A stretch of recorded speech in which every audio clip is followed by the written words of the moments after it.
اعوذ باللہ من الشیطان اللعین الرجیم بسم اللہ الرحمن الرحیم الحمد للہ وکفا وسلام علی عبادہ الذین اصطفیٰ. درود بھیجیے محمد و آل محمد. اللہم صلی علی محمد و آل محمد.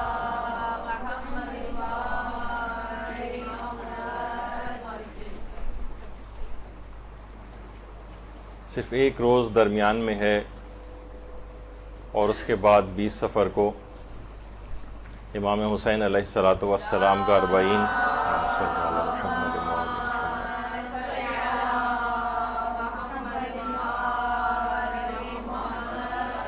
منایا جا رہا ہوگا.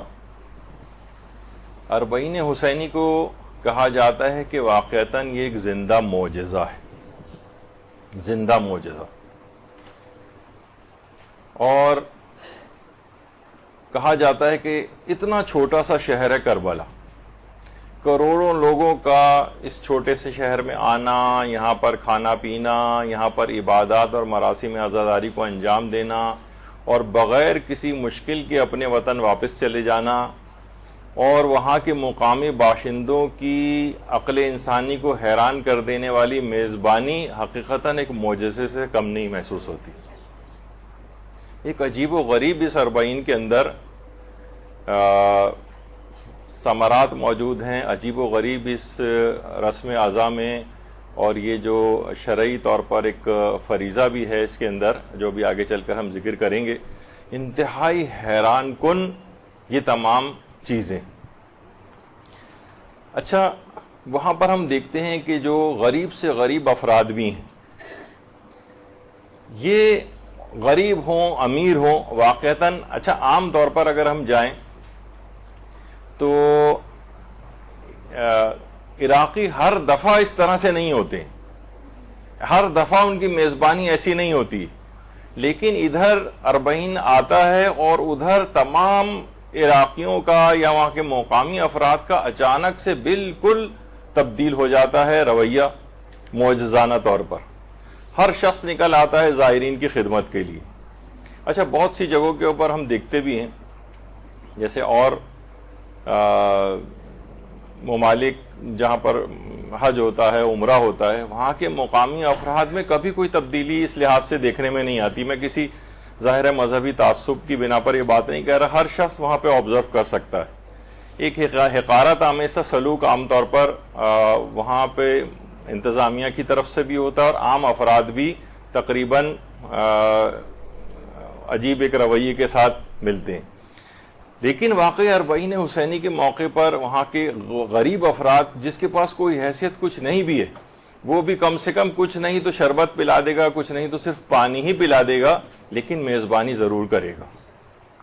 غریب سے غریب افراد جس کے پاس جو کچھ بھی ہوتا ہے وہ زائرین کی خدمت کے لیے اپنے آپ کو حاضر کر دیتا ہے, اور اپنے اس لحاظ سے اپنا ایک فریضہ سمجھتا ہے کہ امام معصوم نے یہ بات ارشاد فرمائی تھی, نصیحت وصیت فرمائی تھی کہ کم سے کم 3 دن تک ان کے زائرین کی میزبانی کی جائے.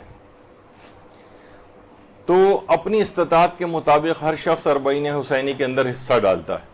اچھا, 40 کے متعلق آج ایک لحاظ سے اس موضوع اتنا زیادہ طویل پھیلا ہوا یہ موضوع ہے کہ ہم اتنے مختصر وقت میں اس کو سمو نہیں سکتے, تو بس آج ایک سرسری سا ایک جائزہ ہوگا 40 کا, ورنہ موضوع بہت طویل ہے.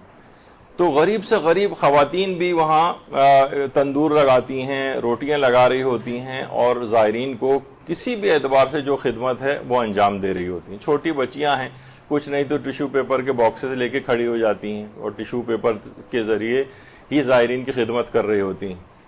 چھوٹے چھوٹے بچے اس سلسلے میں کام کر رہے ہوتے ہیں. علماء تک, کیونکہ اتنا زیادہ ثواب ہے اس کا زائرین کی خدمت کا بھی, اور خود امام حسین کی خدمت شمار ہوتی ہے, تو علماء تک اس فریضے کو وہاں پر امامے اور اباقبا کے اندر بھی انجام دیتے نظر آ رہے ہوتے ہیں. زائرین کی اتنا فوق العادہ احترام کہ ان کے پاؤں کو دھلایا جا رہا ہوتا ہے, ان کی مالش کی جا رہی ہوتی ہے, ان کو ہر قسم کی سہولیات مہیا کی جا رہی ہوتی ہیں, حتیٰ کہ بعض اوقات علماء تک کی خدمت کرتے نظر آ رہے ہوتے ہیں وہاں پر. بڑا عجیب و غریب, یعنی اس کو ایک معجزے سے کم شمار نہیں کیا جاتا. اور کسی تواریخ میں حتیٰ کہ عاشورہ وغیرہ تک کے اوپر یہ والی چیزیں دیکھنے میں نہیں آتی جو 40 میں وہاں پر دیکھنے میں آتی ہیں۔ خواتین اس انداز سے لے کر کھڑی ہوتی، اور اس قدر میزبانی میں یہ لوگ کوشش کر رہے ہوتے ہیں، حتیٰ کہ آپس میں بعض اوقات لڑتے تک نظر آتے کہ اس مہمان کو میں لے کر جاؤں گا، وہ کہتا ہے میں لے کر جاؤں گا۔ اور بعض اوقات یہاں تک ہوا ہے کہ میزبان جو ہے مہمان کو لے جانے کے چکر میں دو میزبانوں میں جب آپس میں اس طرح سے لڑائی ہوئی تو ایک نے دوسرے کے کان میں کچھ کہا اور اس کے بعد وہ دوسرا فوراً تیار ہو گیا کہ ہاں تم لے جاؤ۔ تو معلوم یہ چلا کہ قتل کا کوئی کیس تھا، یعنی اس خاندان والے نے وہاں والے کو جو ہے وہ قتل کیا تھا، تو جو مقتول تھے انہوں نے کہا کہ ہم اس شرط پہ تم پر سے اپنے قتل کو معاف کرتے ہیں کہ تم اس مہمان کو ہمیں لے جانے دو۔ یعنی مہمان کو لے جانے پر اس نے قتل تک کا جو ہے وہ معاف کر دیا۔ یعنی اتنا فوق العادہ جو ہے وہ وہاں پہ دیکھنے میں آتی ہیں یہ رویے۔ تو میں نے ابھی آپ سے ذکر کر رہا تھا کہ غریب سے غریب جو ہیں اس طرح سے کرتے نظر، اور آج کی بات نہیں، 50 سال، 60 سال، 70 سال اور اس سے کہیں پہلے سے بزرگ حضرات تک جو خدمت کر سکتا ہے، خواہ پانی پلانے کی حد تک کہ کیوں نہ صحیح، وہ خدمت کو انجام دے رہا ہے۔ اور وہاں پہ واقعتاً صحیح کہ یہ معجزہ دیکھنے میں آتا ہے کہ ایسے فقیر عشق حسین میں امیروں کو کھانا کھلا رہے ہوتے، اور کوئی امیر یعنی وہاں پر سب لوگ انتہائی شوق ذوق، یعنی کوئی فقیری اور امیری کا ہر فرق مٹ جاتا ہے، بلکہ ہمیں الٹا نظر آ رہا ہوتا ہے۔ یہ نہیں کہ صرف امیر وہاں پر خدمت کو انجام دے رہے ہیں اور بہت پیسوں والے بھی نہیں، غریب بھی سب، بلکہ غریب جو ہے امیروں کو کھلا رہے ہوتے ہیں۔ یہ معجزہ ہم کو 40 پہ دیکھنے میں آتا ہے۔ بہت سے لوگ اس انداز سے لے کر کھڑے ہوتے ہیں۔ ایک شخص نے کہا کہ وہ کھجورے لے کر کھڑا ہوا تھا شخص۔ کھجورے تو وہاں پر اس قدر بہتات میں ہیں، خود وہیں پر اگتی بھی ہیں کہ سب سے لوئسٹ کوئی چیز اگر کوئی چیز پیش کی جا سکتی ہے تو وہ تھال میں رکھ کر کھجورے لے کے کوئی بھی شخص کھڑا ہو جاتا ہے، کوئی بھی میٹھی چیز۔ تو کسی نے کہا کہ تم اپنے نوکری جاب واب چھوڑ کے یہاں پر کہاں آ گئے یہ والا کام کرنے کے لیے؟ تو اس شخص نے ایک بڑا عجیب جواب دیا کہ شاید میں اس امید میں یہاں پر آ کر کھڑا ہو گیا ہوں کہ شاید زمانے کا امام میرے اس تھال میں سے کوئی چیز کھا لے۔ اللہم صلی علی محمد و علی محمد۔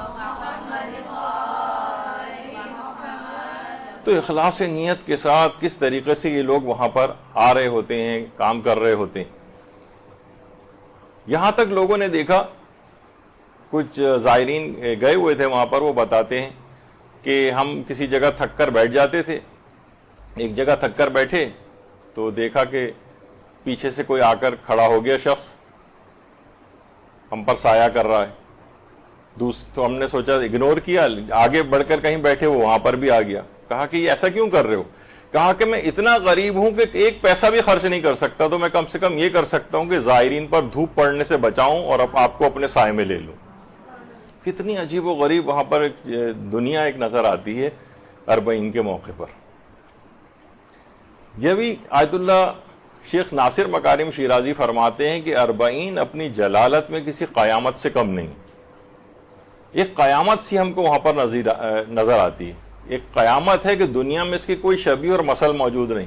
بلکہ میں نے غور کیا تو مجھے تو قیامت سے بلکہ کچھ برخلاف بات وہاں پر ایک لحاظ سے نظر ہے۔ قیامت میں تو یہ نا کہ باپ بیٹے کو نہیں پہچانے گا، بیٹا باپ کو نہیں پہچانے گا، ہر شخص ایک دوسرے سے فرار اختیار کرے گا۔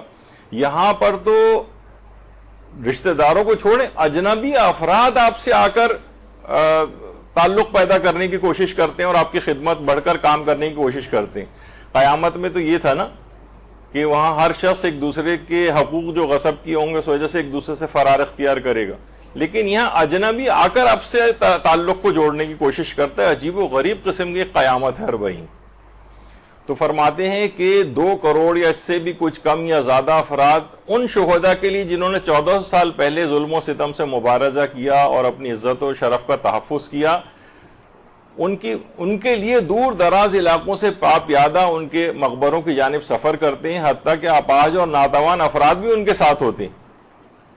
کہہ رہے ہیں یہ طریقہ راہ فداکاری اور عزت و آزادی کا سب سے بہترین اظہار ہے۔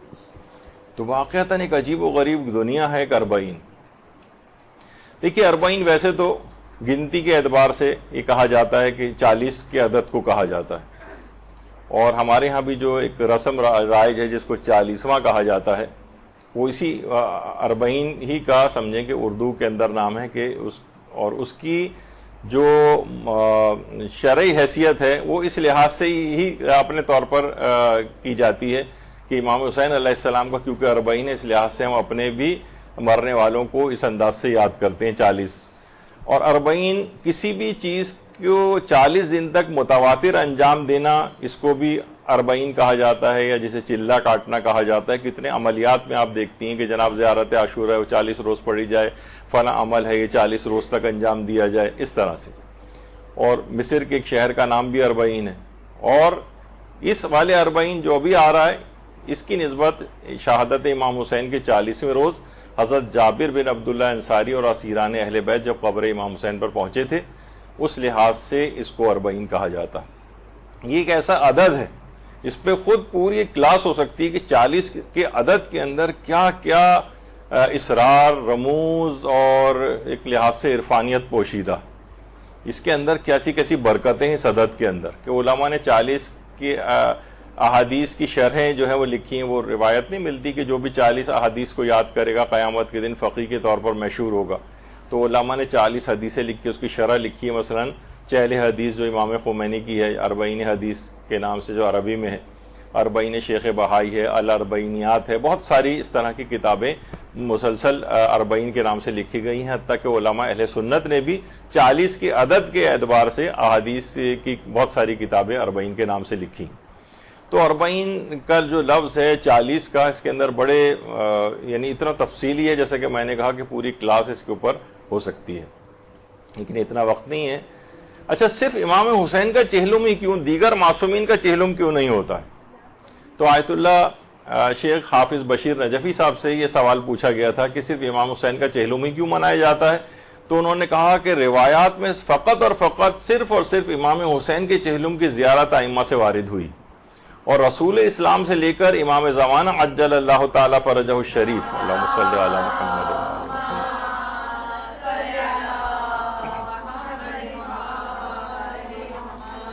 تمام معصومین نے فقط امام حسین علیہ السلام کی مصیبت کو تمام مصیبتوں پر ترجیح دینے کا حکم دیا. اس وجہ سے ہم 40 فقط امام حسین کا مناتے ہیں. مثلا مولا کائنات کا 40 نہیں منایا جاتا، دیگر ائمہ کی شہادتوں کو 40 نہیں منایا جاتا. لیکن جیسے کہ جب عید وید آتی ہے اور تو لوگ کہتے ہیں امام مولا کائنات کا 10واں ہے اس دن، اور یہ اور کسی کا کوئی دنیا تشیع میں اس طرح سے دن نہیں منائے جاتے. اس کی تاکید کیونکہ فقط ائمہ معصومین سے آئی ہے، اور اپنے غموں پر امام حسین کے غم کو خود معصومین نے ترجیح دی ہے، اس لحاظ سے اس کی فضیلت اور اہمیت بہت بڑھ گئی، اور چہلم ہم فقط امام حسین علیہ السلام ہی کا مناتے ہیں. اور اس کی تائید ہوتی ہے روایات سے بھی. ابراہیم ابن عقبہ جو امام حسن عسکری علیہ السلام کے صحابی تھے، اللہم صلی علی محمد وعلی محمد، انہوں نے امام کو خط لکھا اور اس میں امام حسین، امام موسیٰ کاظم علیہ السلام، امام محمد تقی علیہ السلام کی زیارت کے ثواب کے بارے میں پوچھا. تو امام نے فرمایا کہ حضرت ابا عبداللہ الحسین کی زیارت سب پر مقدم ہے. یعنی امام حسین کی مصیبت کو بھی مقدم کیا ہے معصومین نے، اور ان کی زیارت کو بھی مقدم کیا ہے معصومین علیہ السلام نے. تو اس لحاظ سے ہم فقط اور فقط چہلم امام حسین کا ہی مناتے ہیں. اور یہ بھی امام حسن عسکری علیہ السلام سے روایت ہے جو مومن کی 5 علامات بیان کی گئی. 5 علامتیں کون سی ہیں؟ ایک تو 51 رکعت کی نماز پڑھے گا، زیارت 40 کرے انجام دے گا، التختم بالیمین دائیں ہاتھ میں انگوٹھی پہنے گا، تعفیر الجبین خاک پر اپنی پیشانی کو سجدے کی حالت میں رکھے گا، اور بسم اللہ الرحمن الرحیم کو بآواز بلند پڑھنا. یہ علامات بیان کی گئی ہیں کسی مومن کی جس کے اندر ایک زیارت 40 بھی، زیارت 40 کو انجام دینا. یعنی مومن کی 5 علامات ہیں: دن و رات میں 51 رکعت نماز، زیارت 40، دائیں ہاتھ میں انگوٹھی پہننا، سجدے میں پیشانی خاک پر رکھنا، اور نماز میں بآواز بلند بسم اللہ الرحمن الرحیم پڑھنا، حتیٰ کہ نہیں، پھر میں فقہی مسائل کی طرف چلا جاؤں گا، ابھی میں روک رہا ہوں اپنے آپ کو۔ اچھا، یہ جو روایت ہے کہ مومن کی 5 علامات ہیں، اس پہ آیت اللہ وحید خراسانی نے بھی باقاعدہ اپنے بیانات میں اس بات کی تصریح کی ہے کہ یہ جو ہے شیخ انصاری بھی اس روایت کو معتبر سمجھتے تھے، علامت مومن جس میں 5 بیان کی گئیں، اور یہ معتبر احادیث میں سے۔ اور آیت اللہ سید علی طباطبائی نے بھی اس کی سند پر اعتبار کیا ہے، اور یہ کہ مومن کی 5 علامتیں ہیں، اور فقہی احکام میں اس سے استدلال کیا ہے۔ اسی طرح سے علامہ ہلی نے بھی زیارت اربعین کے استحباب کے اوپر فتویٰ دیا ہے، اور اس فتوے کے ضمن میں یہی والی روایت پیش کی ہے کہ مومن کی 5 علامات ہیں، جس کے اندر ایک زیارت اربعین بھی، یعنی یہ جو روایت ہے یہ اس حد تک یہ ثابت شدہ ہے۔ اور خود علامہ مجلسی نے بھی علامات مومن والی جو روایت ہے اس کو کہا ہے کہ یہ کتب معتبرہ میں یہ روایت امام حسن عسکری علیہ السلام کے حوالے سے وارد ہوئی۔ تو یہ زیارت اربعین، زیارت اربعین، اس کے اندر دیکھیے ایک جملہ یہ آتا ہے کہ یہ لیستنقذ عبادک من الجہالۃ وحیرۃ الضلالۃ، کہ یہ امام جعفر صادق علیہ السلام فرماتے ہیں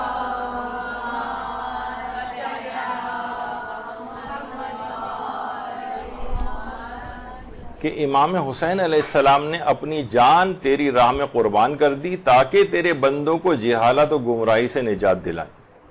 تو جہالت اور گمراہی سے نجات دلانے کے لیے امام حسین علیہ السلام نے اپنی جان کو قربان کیا۔ تو ہمیں اس کے پیغامات بھی دیکھنے چاہیے۔ زیارت مطلقہ میں یہ بات آئی ہے کہ سید الشہداء امام حسین اور آپ کے تمام اصحاب نماز کی راہ میں شہید ہوئے ہیں، اور اس کے اندر ہے اشہد انک قد اقمت الصلاۃ وآتیت الزکاۃ وامرت بالمعروف ونہیت عن المنکر، گواہی دیتا ہوں میں کہ آپ نے نماز قائم کی اور زکوٰۃ دی، نیکیوں کو حکم دیا، برائیوں سے روکا۔ تو یہ کیسے ممکن ہے کہ ان زیارات کو انجام دینے والا، زیارت اربعین کو کرنے والا، زیارت اربعین کو پڑھنے والا، وہ ان تمام چیزوں سے اپنے آپ کو دور لے جائے، وہ نہ نماز پڑھے، نہ زکوٰۃ و خمس دے، نیکیوں کو حکم نہ دے، برائیوں سے نہ روکے؟ یعنی یہ اس کا ایک فریضہ بنتا ہے کہ جب آپ یہ سب امور کو انجام دے رہے ہیں تو آپ لازمی طور پر ان تمام باتوں کو بھی انجام دیں۔ یعنی یہ فقط صرف ایک رسم کے طور پر نہیں ہے، ان چیزوں سے بہت کچھ حاصل کرنے کی بھی ضرورت ہے۔ اچھا، زیارت اربعین کے حوالے سے مفضل ابن عمر جو چھٹے امام کے ہمارے مشہور صحابی ہیں، وہ بیان کرتے ہیں کہ ایک دفعہ ہم چھٹے امام امام جعفر صادق علیہ السلام کی خدمت میں حاضر تھے، اللہم صل علی محمد وعلی محمد، کہ حضرت ابو بصیر اور صفوان جمال حضرت کی خدمت میں حاضر ہوئے اور آ کے کہا کہ فرزند رسول آپ پر قربان ہو جائیں، ہمیں اپنے حقیقی شیعوں کی نشانیاں بتلائیے۔ تو چھٹے امام نے جواب میں فرمایا کہ ہمارے شیعوں کی بہت سی نشانیاں۔ انہوں نے کہا نہیں مولا، ہماری جانیں آپ پر قربان ہو، ہم کن علامتوں کے ذریعے آپ کے شیعوں کو دیگر لوگوں سے الگ کر سکتے ہیں؟ اب امام نے علامات بیان کرنا شروع کی، جس میں سے 2 علامتیں یہ بھی تھیں، جس میں سے ایک تھی سخاوت اور دوسری ہے زیارت اربعین۔ یعنی کس چیزوں سے آپ دوسروں سے ممتاز کر سکتے ہیں، کیونکہ بہت سارے لوگ ممکن ہے کہ معاشرے کے اندر ہوں، تو ہم کیسے پہچانیں کہ آپ کا شیعہ ہے؟ تو بہت سی علامتیں بیان امام نے کی، جس کے اندر 2 خصوصیت کے ساتھ تھیں، جس میں سے ایک تو سخاوت، یعنی سخی ہونا چاہیے امام کے چاہنے والے کو، اور دوسرا ہے کہ زیارت اربعین کو انجام دینے والا ہونا چاہیے۔ اس لحاظ سے بھی دیکھیے مومن کی جو نشانیوں میں سے ایک نشانی جو کہ 5 علامتوں کے اندر بیان کی گئی وہ الگ تھی، لیکن الگ سے ایک روایت صفوان جمال کی اور ابو بصیر سے جو روایت ہے اس میں بھی زیارت اربعین کو الگ سے بیان کیا گیا مومن کی نشانی کے طور پر۔ اچھا دیکھیے، امام کی فضیلتوں کے اعتبار سے، جو زیارت کی فضیلت کے اعتبار سے مختلف ایام میں امام حسین کی زیارت کی بہت زیادہ تاکید ہے۔ ویسے تو ایک انسان روزانہ ہی زیارت امام حسین پڑھے، ہر نماز کے بعد انسان پڑھتا ہے، لیکن کچھ خاص زمان و مکان کے اعتبار سے بھی چیزیں ہیں۔ مثلا شب جمعہ بہت زیادہ تاکید ہے زیارت امام حسین کی، روز جمعہ تاکید ہے، روز عرفہ بہت زیادہ تاکید ہے، ماہ رجب میں بہت تاکید ہے، پہلی اور 15 رجب کی تاریخوں میں، شعبان میں، اور خاص طور پر شب نیمہ شعبان میں 15 شعبان کی رات کو بڑی خصوصیت کے ساتھ الگ سے زیارات وارد ہوئی ہیں۔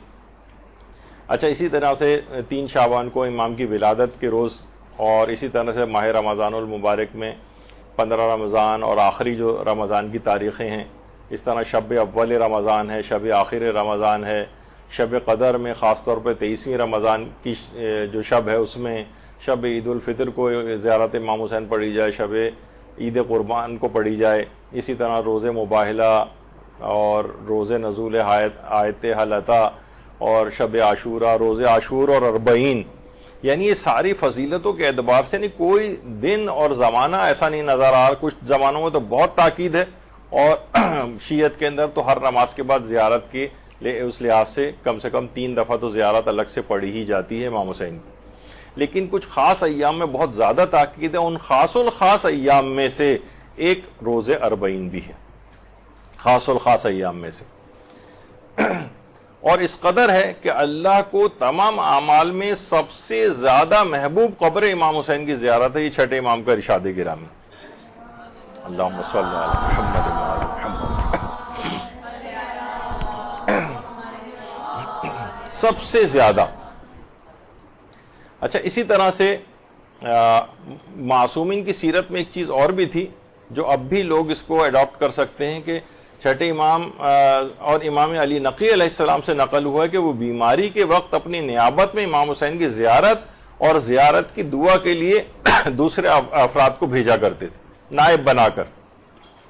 ابھی بھی بہت سارے افراد ایسے ہو سکتے ہیں کہ جن کے پاس مال موجود ہے لیکن ایسے حالات ہیں کہ وہ نہیں جا سکتے ہیں، ایسی مصروفیات ہیں، کوئی بیماری ہے، کوئی اور پرابلم ہے، تو وہ نائب بنا کر بھی امام حسین کی زیارت کے لیے بھیج سکتے ہیں۔ یا مثلا بہت سارے افراد مل کر بھی، مثلا 10 افراد ہوں ایک ساتھ، اتنا مثلا کسی کے پاس پیسہ نہیں ہے، 10 افراد نے 20 افراد نے پول بنا لیا ایک پیسوں کا کہ ہم سب لوگ جمع کر کے ایک شخص کو اپنا نائب بنا کر بھیجیں گے زیارت کے لیے۔ یہ چیزیں بھی بہت ممکن ہیں، کی جا سکتی ہیں۔ اسی طریقے سے اپنے نیابت میں طواف کروائے جا سکتے ہیں، عمرہ کروایا جا سکتا ہے۔ لوگ یہ سوچتے ہیں نا کہ بھئی اتنے زیادہ پیسے ہمارے پاس ابھی نہیں ہیں، تو کوئی بات نہیں، اس طرح سے اپنا ایک گروپ بنا لیا جائے اور اسی گروپ میں سے ہی کسی کو قرآن دازی کر کے آپ بھیج دیں، یا یہ کہ الگ سے کسی شخص کو، عالم کو، کسی طالب علم کو، کوئی دیندار شخص کو جو کہ غریب ہو اور جا بھی نہ سکتا ہو تو اس کو نائب بنا کر بھیج دیا جائے۔ تو یہ طریقہ کار ایسے ہیں معصومین کی زیارت کے کہ نائب بنا کر بھیجا جا سکتا ہے۔ اور ہمارے امام علی رضا علیہ السلام یہ جملہ ارشاد فرماتے ہیں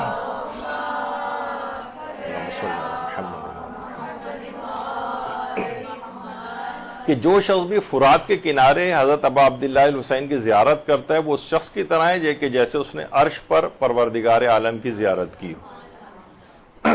پروردگار عالم ہر قسم کی جسم اور جسمانیت سے منزہ ہے، ہرگز بھی اس کا کوئی جسم نہیں ہے، نہ وہ کبھی دیکھا جا سکتا ہے، لیکن انسان اپنے دل کی آنکھوں سے دیکھ سکتا ہے اس کو، اور میدان بلکہ جو آخرت میں، یعنی کہ یہاں پر عرش پر خدا کی زیارت سے مراد یعنی وہ ملکوتی اور اعلیٰ ترین مقامات کی طرف رسائی کی طرف اس کا اشارہ ہے کہ یہ جو زائر ہے یہ بلند ترین مقامات کو حاصل کرے گا۔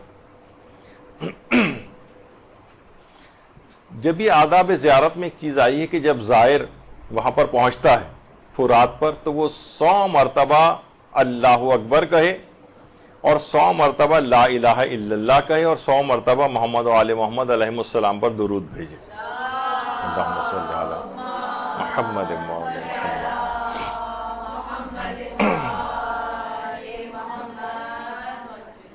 تو عرش پر خدا کی زیارت کی، تو جب زیارت اس نے کی ایسا ہی ثواب اس نے لیا، تو جب بھی وہاں پر پہنچے اور اپنی زیارت کی اس لحاظ سے ابتدا کرے 100 مرتبہ اللہ اکبر کہے، 100 مرتبہ لا الہ الا اللہ کہے اور 100 مرتبہ اس انداز سے درود بھیجنے کی تاکید بیان ہوئی۔ اور چھٹے امام یہ بھی ارشاد فرماتے ہیں کہ قبر حسین کے پاس 4000 پراگندہ اور غبار آلود فرشتے قیامت تک روتے رہیں گے۔ ان فرشتوں کے سردار کا نام منصور ہے۔ کوئی زائر ایسا نہیں ہے مگر یہ کہ فرشتے اس کا استقبال کرتے ہیں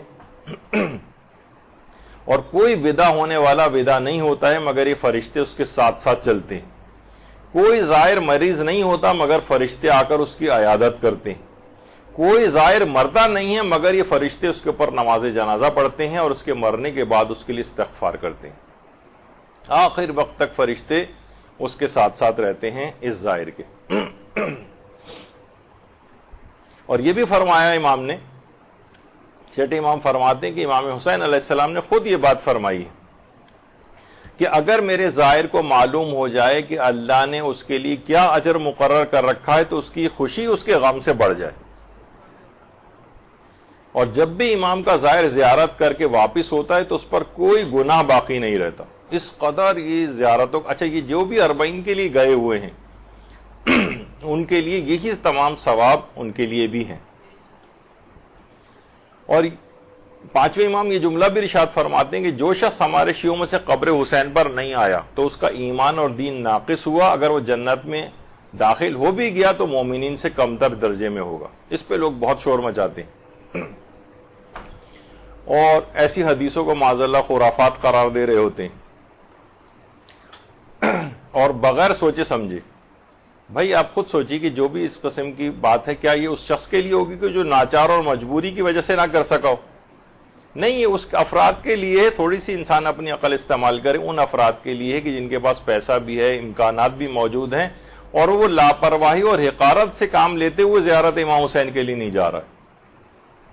ایسا شخص اگر دیگر اعمال کی بنا پر جنت میں داخل ہو بھی گیا تو یہ دیگر مومنین کی نسبت کمتر درجے کے اندر ہوگا کہ تم نے اتنا بڑا اہم ترین تاکیدی فریضے کو انجام نہیں دیا۔ تو 5ویں امام یہ جملہ ارشاد فرماتے ہیں، اللہم صلی علی محمد و علی محمد۔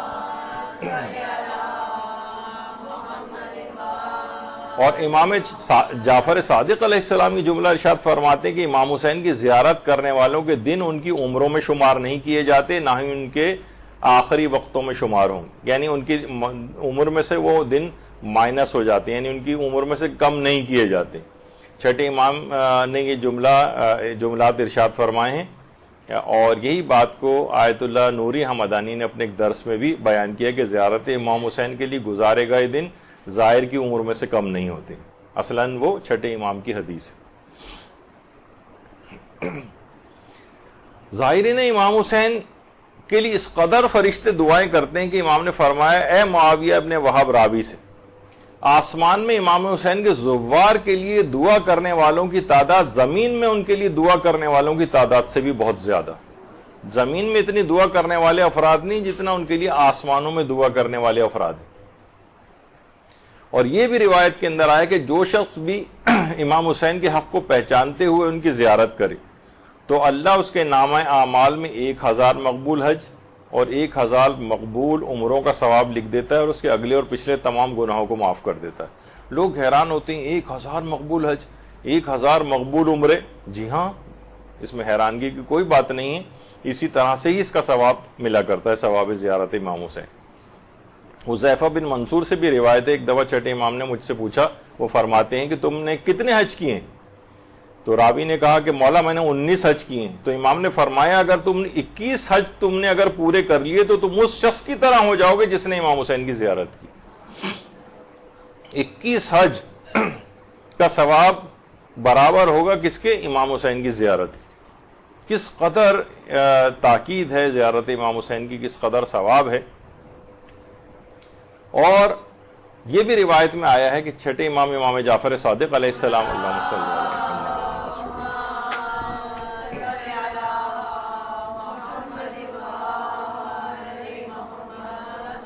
کہ راوی کہتا ہے کہ میں نے امام سے پوچھا کہ جو شخص امام حسین کی معرفت رکھتے ہوئے ان کی قبر پر اس حالت میں آتا ہے کہ نہ وہ منکر ہوتا ہے اور نہ متکبر۔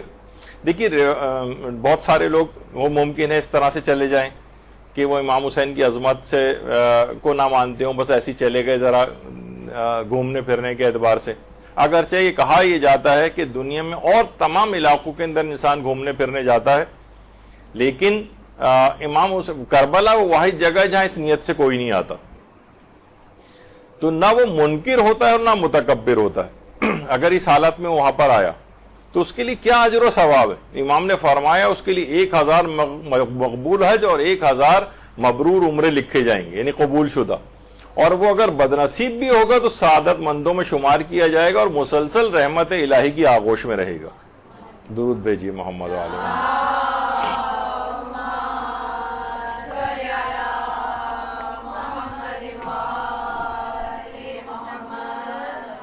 تو کتنی روایات ایسی، اور ایسی اس قدر بھی بیان کیا چھٹے امام نے کہ جو شخص امام حسین کے حق کی معرفت رکھتے ہوئے ان کی قبر پر آئے تو وہ اس شخص کی طرح سے ہوگا کہ جس نے رسول اللہ کے 700 حج کیے ہوں، پیغمبر اکرم کے 700 حج۔ اچھا، امام کے حق کی معرفت کیا ہے؟ کہ انہیں امام مفترض الطاعہ سمجھنا، اللہ کی طرف سے جن کی اطاعت فرض کی گئی ہے ایسا امام سمجھنا۔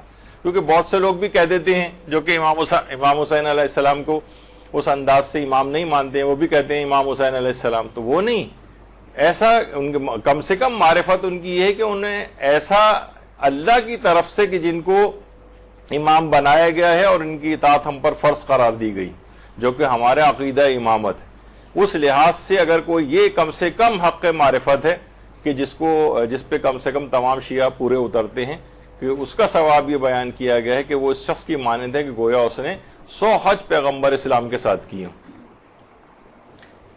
اور اگر تمام فضائل کو ویسے ہی دیکھیں سرسری اعتبار سے تو کہ امام حسین کی جو زیارت کا ثواب عرش الہی پر اللہ کی زیارت کے برابر ہے، اور پیغمبر اکرم اور مولا علی اور حضرت فاطمہ زہرا سلام اللہ علیہ کی ہم نشینی والا ثواب اس کو ملتا ہے، اس کی عاقبت بخیر ہوتی ہے، اس کی عمر میں اضافہ ہو جاتا ہے، اس کے گزشتہ اور آئندہ گناہ بھی معاف ہو جاتے ہیں، فرشتے اس کے لیے دعا کرتے ہیں، اللہ کا زائرین پر فخر مباحت کرتا ہے، پیغمبر اور آئمہ اس کے لیے دعا کرتے ہیں، اس کے رزق و روزی میں اضافہ ہو جاتا ہے، اس کی زندگی کے خطرات دور ہوتے ہیں، اس کی دعائیں قبول ہوتی ہیں، مستجاب الدعوات ہو جاتا ہے، بے شمار اس کو ثواب ملتا ہے، اور زیارت کے شروع ہونے سے لے کر وطن واپس پہنچنے تک اس کا عمر میں حساب شمار ہی نہیں کیا جاتا۔ اس قدر یعنی اگر کوئی کتاب بھی بنانا چاہے تو بہت سرسری سے اس کے فوائد جو ہے آپ کے سامنے ذکر ہوئے۔ تو بہرحال اچھا، اب پیدل چلنا جو اس کے اندر پیدل جو چلا جاتا ہے، اس سلسلے میں صرف پیدل چلنے پر اس کی فضیلت پر ہی کم سے کم 21 روایات موجود ہیں معصومین کی زیارت کے لیے، خاص طور پہ ابھی 2 معصومین کی زیارت کے لیے تو الگ سے تاکید آئی ہے خصوصی طور پر۔ لیکن جو کتاب نور العین فی مشی الی زیارت قبر الحسین ہے، اس میں آیت اللہ استبناتی کی، اس میں انہوں نے 21 احادیث نقل کی ہیں کہ جس میں فضیلت ہے پیدل چل کر جانے کی اس سلسلے میں۔ اور امام یہ فرماتے ہیں کہ جو شخص بھی امام حسین کی زیارت کے لیے پیدل سفر کرتا ہے، خدا اس کے ہر قدم کے بدلے ایک نیکی لکھتا ہے، اس کا ایک گناہ معاف کرتا ہے، اس کا ایک رتبہ درجہ بڑھا دیتا ہے۔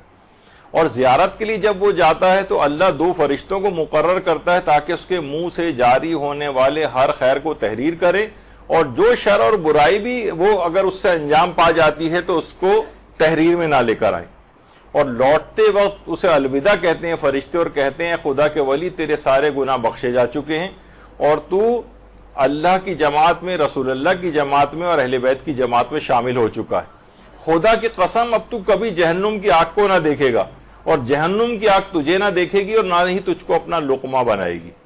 کس قدر یعنی انسان اس کے فضائل بیان کرتا چلا جائے اور کبھی وہ فضائل ختم نہ ہو۔ اچھا، روایات میں پیدل چلنے کے اعتبار سے الگ الگ کچھ ثواب نقل ہوئے۔ کبھی کہا گیا ہے کہ 1 نیکی اور 1 گناہ کی معافی ملتی ہے، کسی جگہ کہا گیا کہ پیدل زیارت سے 10 نیکیاں اور 10 گناہوں کی معافی ملتی ہے، کہیں کہا گیا کہ 1000 نیکیاں اور 1000 گناہوں کی معافی ملتی ہے، کہیں کہا گیا کہ 1,00,000 نیکیاں اور 1,00,000 گناہوں کی بخشش ملتی ہے۔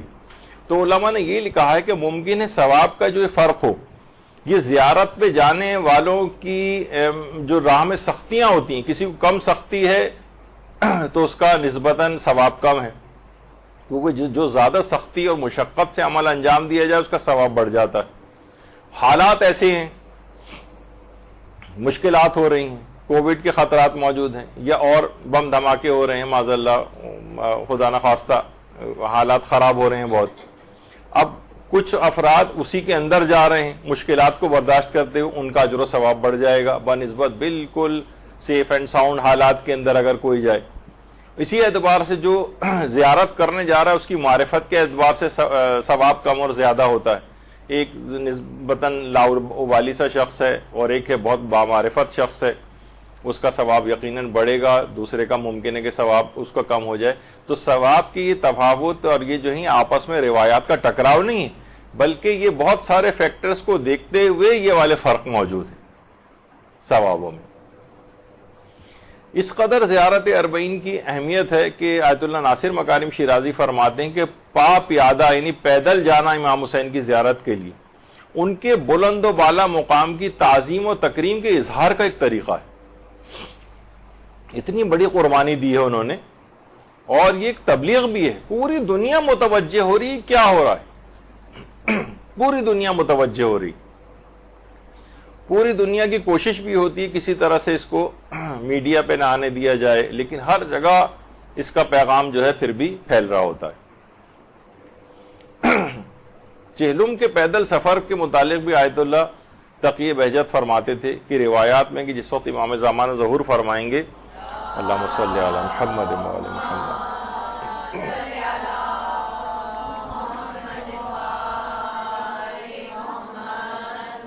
تو وہ دنیا والوں کو 5 مرتبہ آواز دے کر کہیں گے اور اپنا تعارف امام زمانہ کے لحاظ سے کروائیں گے۔ تو امام زمانہ کیوں اپنا تعارف کرا رہے ہیں؟ امام حسین کے حوالے سے تعارف کرا رہے ہیں۔ تو اربعین جو ہے یہ اس کا سفر امام حسین سے روشناس کرانے کا یہ بہترین موقع ہے۔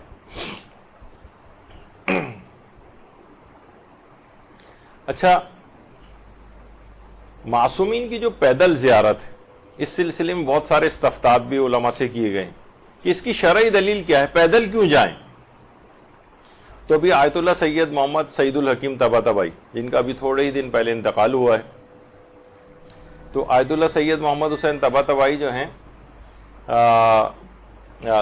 آیت اللہ سعید الحکیم طباطبائی جو ہیں، انہوں نے کئی نکات اس سلسلے میں بیان کیے ہیں۔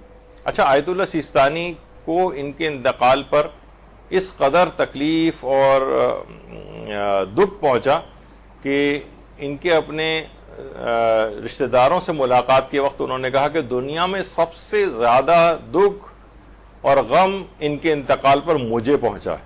آیت اللہ سعید الحکیم کے انتقال پر آیت اللہ سیستانی نے یہ جملے ان کے رشتہ داروں سے خطاب فرمائے۔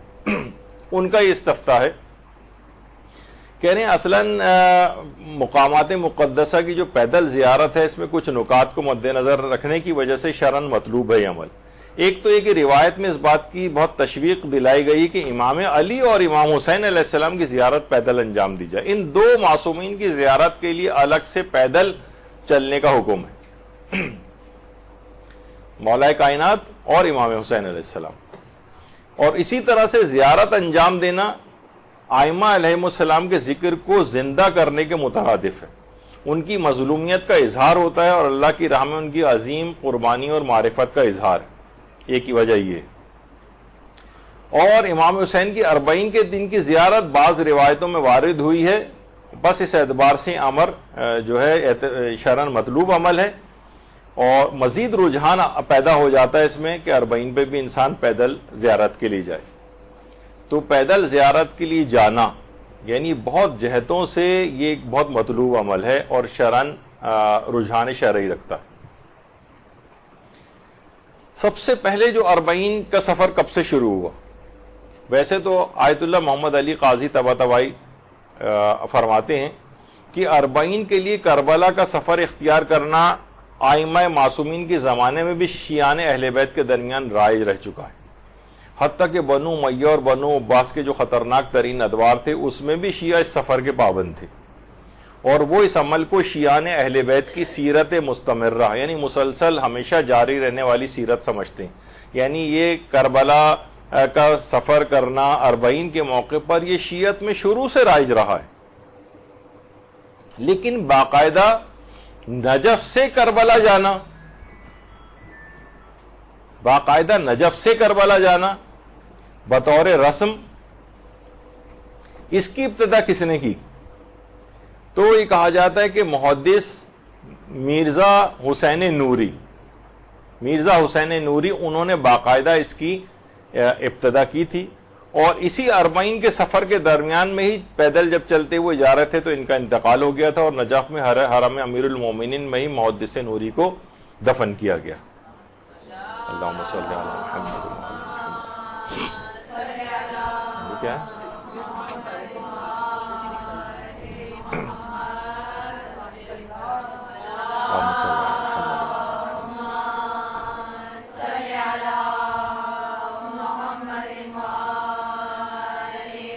تو نجف میں امیر المومنین کے حرم میں ہی ان کو دفن کیا گیا۔ اچھا، یہ محدث نوری کون تھے؟ یہ شیخ عباس قمی کے استاد تھے۔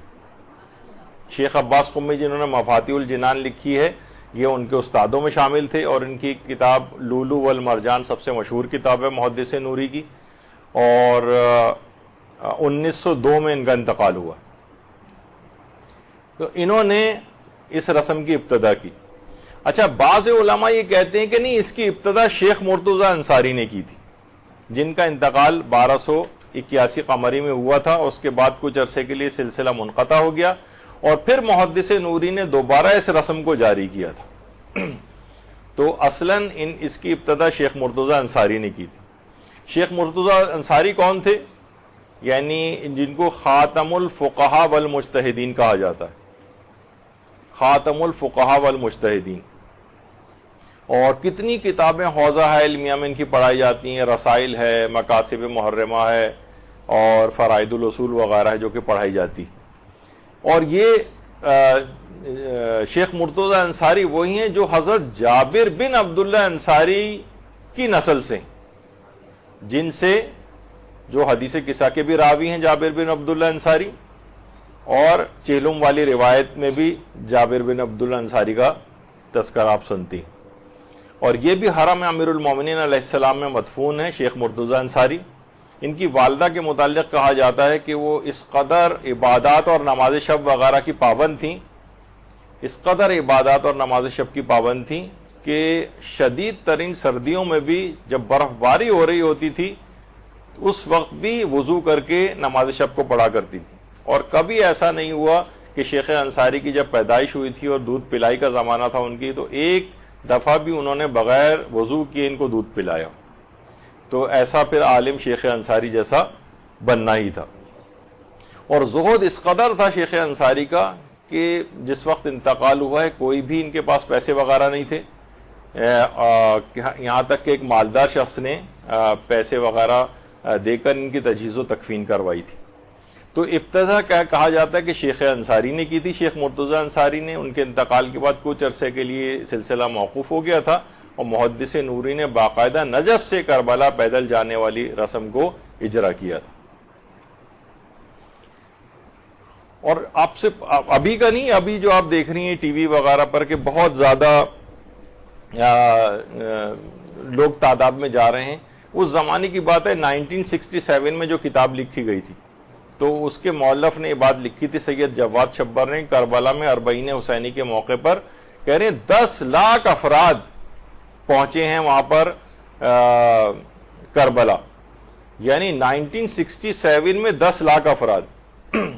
حج میں عام طور پر 10 لاکھ 15 لاکھ 18 لاکھ 20 لاکھ کبھی کبھار 25 لاکھ، لیکن یہاں کروڑوں کی تعداد میں، اور کووڈ جیسی صورتحال میں بھی اب دیکھیں کس قدر بڑی تعداد کے اندر وہاں پر پہنچ رہے ہیں۔ تو ہمیشہ سے صاحبان ایمان کا طریقہ کار رہا ہے کس کس طریقے سے صعوبتیں برداشت کر کے ٹوٹی پوٹی بسوں کے اندر بیٹھ کر اس سفروں کو انجام دیتے رہیں۔ اور اس زمانے کی بات ہے کہ جب باقاعدہ کربلا میں دروازہ بھی ہوا کرتا تھا شہر سے باہر، اس زمانے میں سے لوگ مسلسل اس طرح سے زیارت کے لیے جا رہے ہیں۔ حرم میں حضرت عباس علمدار، اللہم صلی علی محمد وآل محمد۔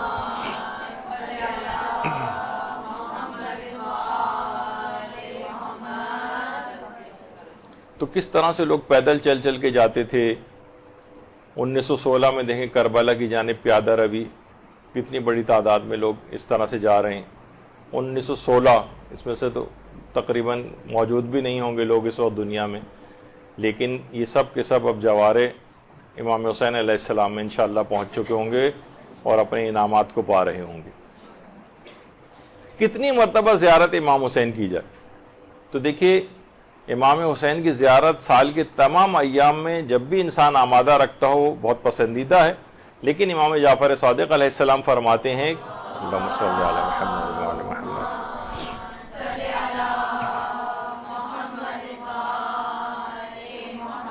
کہ امیر انسان سال میں 2 مرتبہ آئے اور غریب انسان اگر اس کے لیے ممکن ہو تو سال میں 1 دفعہ زیارت امام حسین کے لیے آئے۔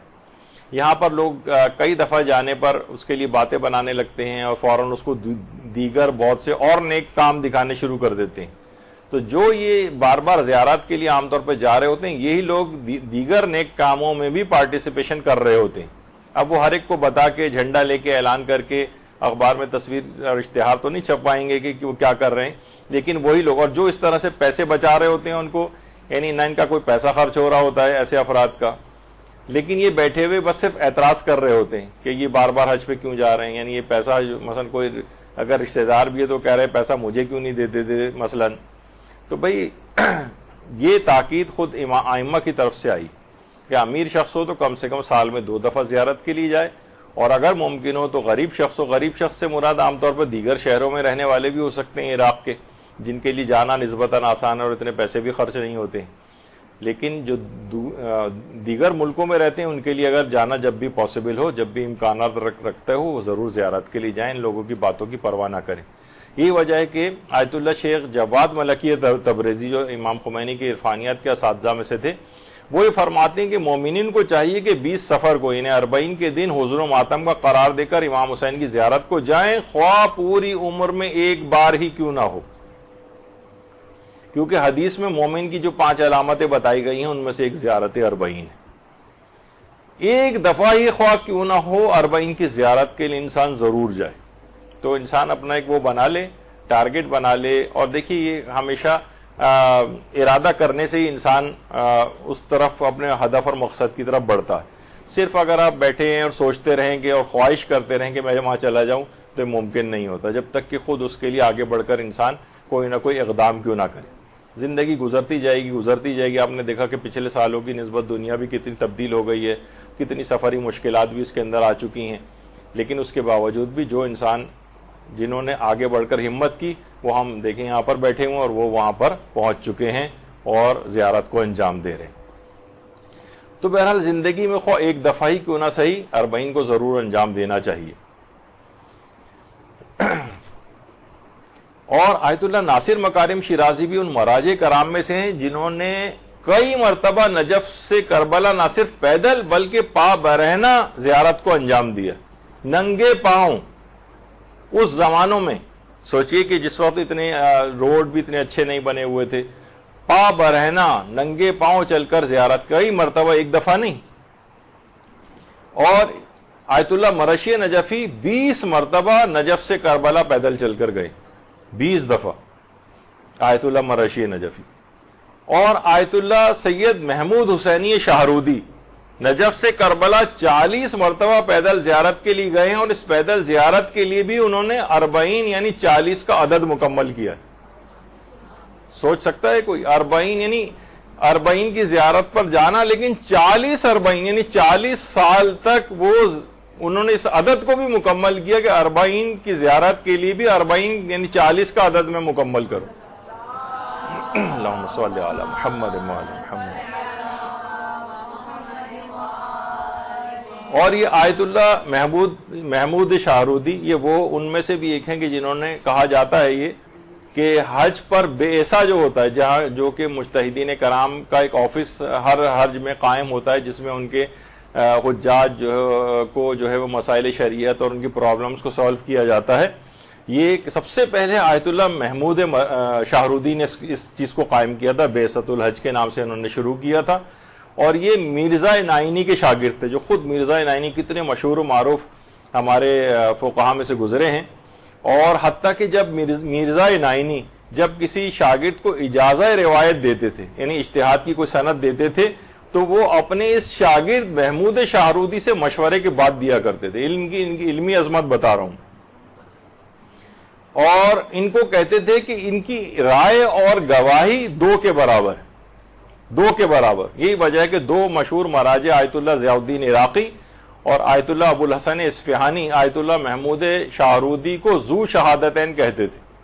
ذو شہادتین اس طرف اشارہ ہے کہ پیغمبر اسلام کے ایک صحابی ختمی مرتبہ صلی اللہ علیہ وآلہ وسلم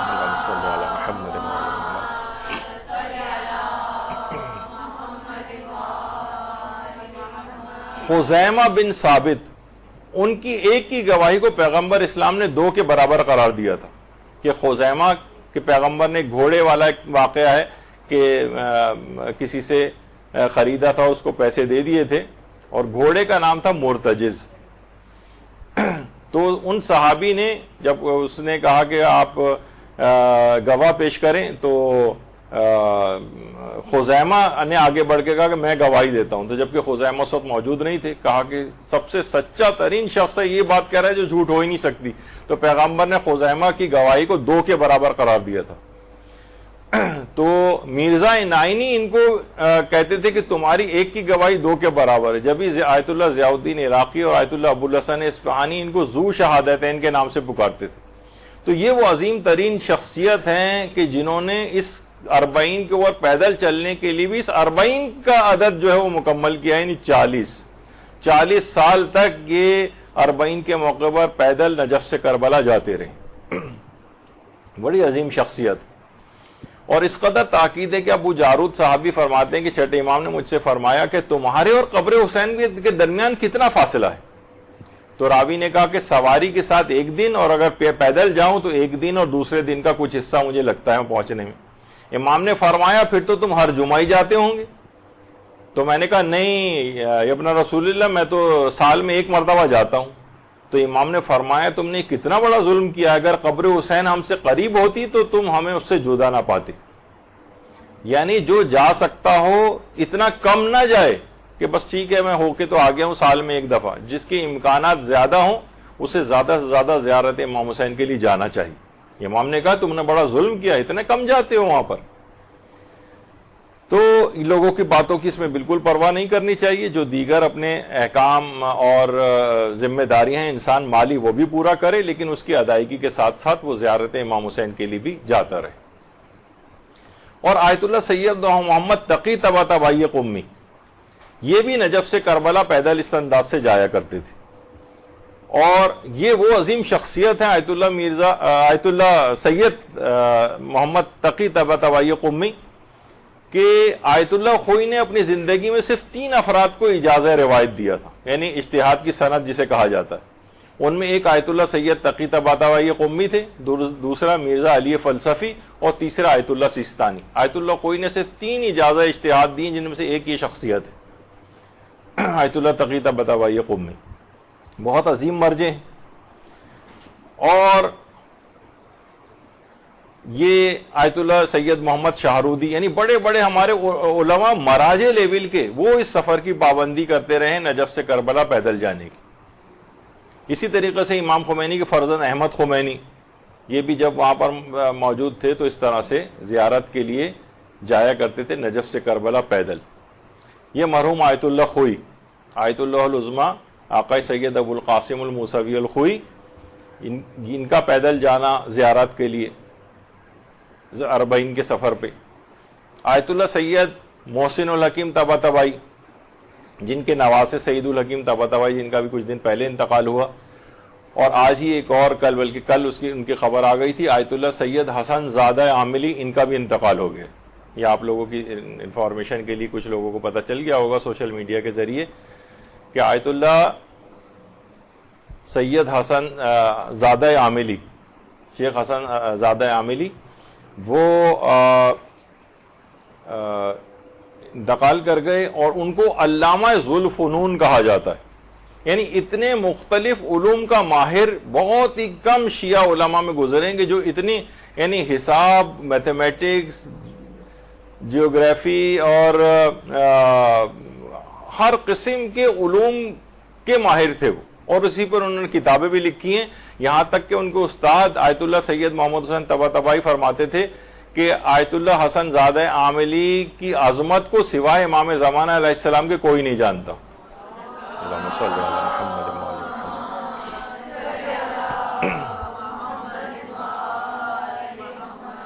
تو بہرحال اس لحاظ سے اور اسی دوران جب میری گفتگو چل رہی ہو اب زیر لب اگر ان کے لیے ایک سورہ فاتحہ بھی ساتھ ساتھ پڑھتی رہیں تو بہت اچھا ہے.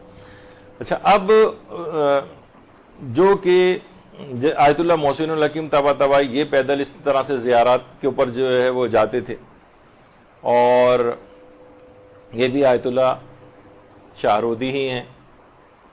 اچھا ایک آیت اللہ شیخ ابو تراب آل آقا کرمان شاہی یہ نجف سے کربلا پیدل جاتے ہوئے.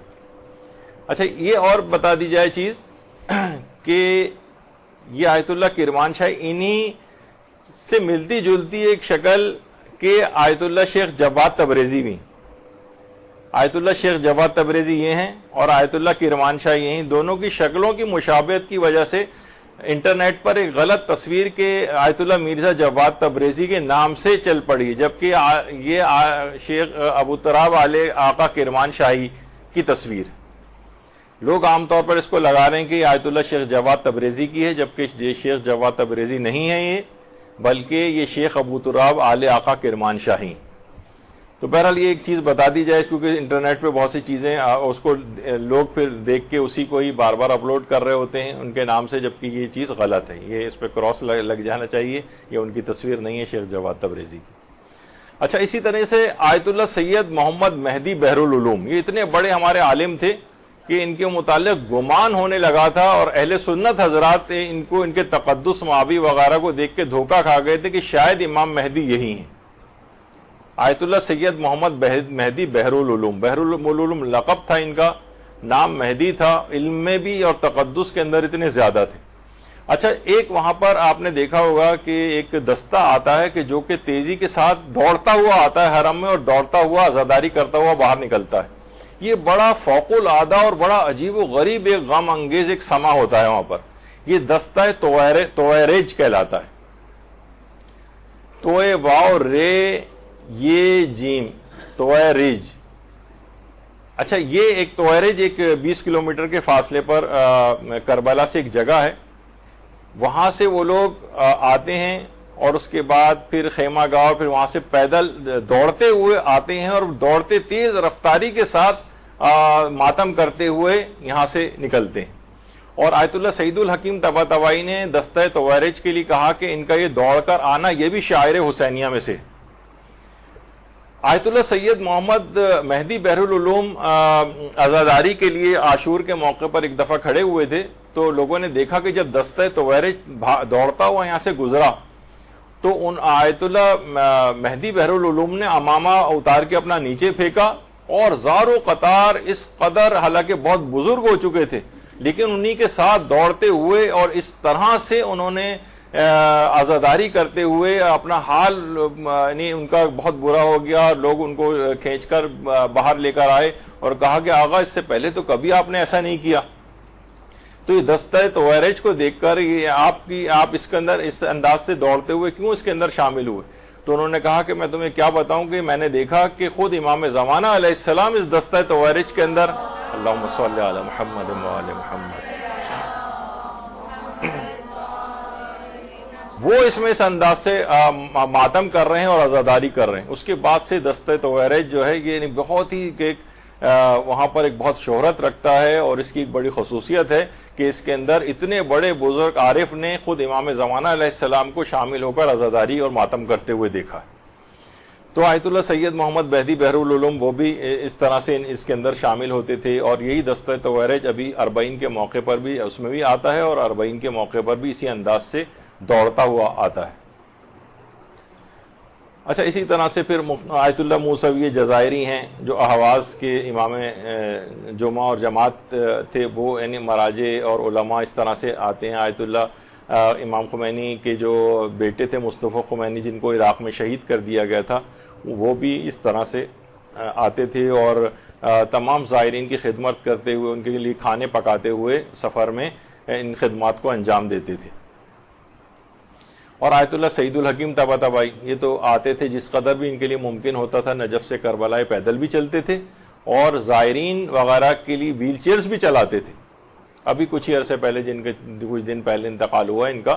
تو اتنے بڑے علماء اور مراجع اس قدر آ کر یعنی اربعین کی کس قدر عظمت ہوگی جس کو پہچانتے ہوئے آ کر ان خدمات کو انجام دے رہے ہیں. آقائے حجت الاسلام شیخ زگزاکی نائجیریا کا یہ مجاہد. اچھا یہ کہا جاتا ہے کہ یعنی کربلا کے اندر جو اربعین کی جو تعداد مومنین کی ہوتی ہے اس کے بعد دنیا میں اگر کسی جگہ ہوتی تھی تو وہ نائجیریا میں ہوتی تھی.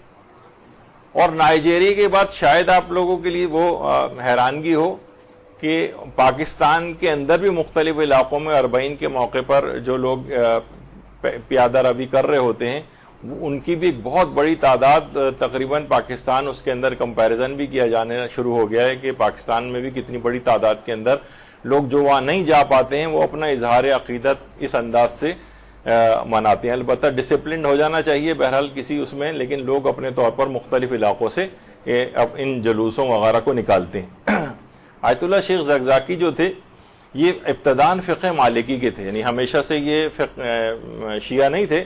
انہوں نے شیعہ مذہب کو قبول کیا تھا، پہلے مالکی تھے، نائجیریا میں تھے، اور پھر اس کے بعد جب امام خمینی کے افکار سے بڑے متاثر ہوئے تھے اور 1980 میں ایران بھی گئے تھے اور باقاعدہ امام خمینی نے بھی ان کو اپنا نمائندہ مقرر کیا تھا اور آیت اللہ خامنئی نے بھی ان کو اپنا نمائندہ مقرر کیا. اور انہوں نے نائجیریا میں 1 کروڑ سے زائد افراد کو شیعہ کیا. شیخ زگزاکی 1 کروڑ سے زائد. اور 2014 میں جب قدس ریلی وہاں پر منائی جا رہی تھی تو وہاں پر حملہ ہوا تھا جس میں ان کے 4 بیٹوں میں سے 3 بیٹے اس کے اندر شہید ہو گئے تھے. اور پھر جب 2015 میں اگلے سال ہی پھر دوبارہ امام بارگاہ بقیت اللہ کے نام سے وہاں پر ایک امام بارگاہ تھا، ایک مجلس اعضاء پہ حملہ کیا گیا، کریک ڈاؤن ہوا اور اس میں 1000 کے قریب مومنین شہید ہوئے ہیں. ان میں ان کا جو ایک بیٹا بچ گیا تھا 2014 میں، وہ 2015 میں وہ بھی شہید ہو گیا. تو بڑی اس مرد مجاہد کی بڑی قربانیوں کی داستانیں ہیں. خود بھی ابھی ان کو 20 مرتبہ گرفتار کرتے ہیں پھر چھوڑ دیتے ہیں، کوئی چیز ثابت نہیں ہوتی ہے ان کے اوپر. تو بہرحال اربعین کے موقع انہوں نے بھی نائجیریا کے اندر اربعین کی پیادہ روی اس لحاظ سے شروع کی تھی تاکہ اسی کی یاد میں، اور لوگ بہت بڑی تعداد کے اندر اربعین میں کے موقع پر اس طرح سے پیدل جلوس نکالا کرتے تھے. آیت اللہ خامنئی بھی یہ فرماتے ہیں رہبر معظم کہ اربعین کا اجتماع عشق اور ایمان اور عقل و جذبے کا ایک امتزاج ہے. ہم بھی دور سے اربعین حسینی کی زائرین کو دیکھ کر رش کر رہے ہیں اور یہ آرزو کر رہے ہیں کہ کاش ہم بھی ان کے ساتھ ہوتے. یعنی مراجع جو اس وقت اپنی مختلف وجوہات کی بنا پر نہیں جا پا رہے ہوتے ہیں وہاں پر، وہ اس انداز سے اس کے اوپر رش کر رہے ہوتے. اور آیت اللہ شبیری زنجانی بھی فرماتے ہیں کہ میں آرزو رکھتا ہوں اور جسم میں میری اتنی طاقت آ جائے تو میں اس پیادہ روی میں خود جا کر شریک ہو جاؤں جو اربعین کی. یہ آیت اللہ شبیری زنجانی.